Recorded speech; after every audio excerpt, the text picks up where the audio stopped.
अस्सलामु अलैकुम वरहमतुल्लाहि वबरकातुहू। अजीज नाजरीन, आज हम बात करेंगे उन जानवरों के बारे में जिनकी कुर्बानी दी जा सकती है और उन जानवरों के बारे में जिनकी कुर्बानी जायज़ नहीं है।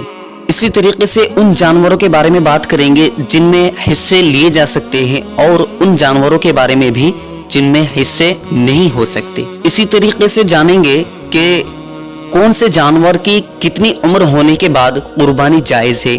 इसी तरीके से जानेंगे कि अगर कोई गैर मुस्लिम शरीक हो जाए कुर्बानी में तो क्या कुर्बानी हो जाएगी या नहीं। तो चलिए बिला किसी ताखिर के जान लेते हैं।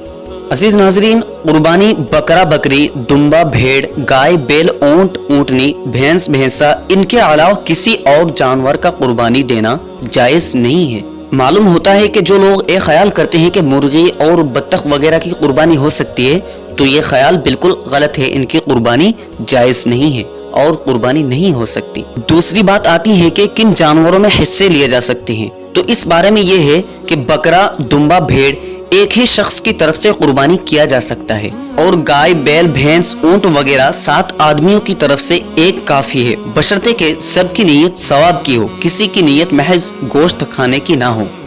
मालूम होता है कि अगर कोई महज गोश्त खाने की नीयत से अगर शरीक हो जाए तो ना उसकी कुर्बानी होती है और ना दूसरे हिस्सेदारों की। इसलिए कुर्बानी में दूसरों को शरीक करने में बड़ी एहतियात बरतने की जरूरत है। अजीज नाजरीन, तीसरी बात ये आती है कि गैर मुस्लिम अगर कुर्बानी में शरीक हो जाए तो कुर्बानी होगी या नहीं। तो इस बारे में ये है कि अगर कोई कुर्बानी में शरीक होने वाला गैर मुस्लिम हो, जैसे ईसाई, हिंदू वगैरह, तो किसी की भी कुर्बानी जायज ना होगी।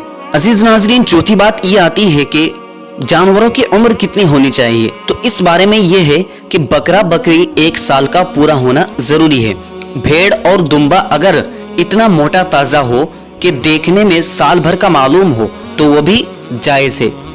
और गाय, बैल, भैंस 2 साल की और ऊंट 5 साल का होना जरूरी है। और अगर इन उम्रों से कम के जानवर कुर्बानी के लिए दिए जाएं तो काफी नहीं है और उनकी कुर्बानी जायज नहीं है।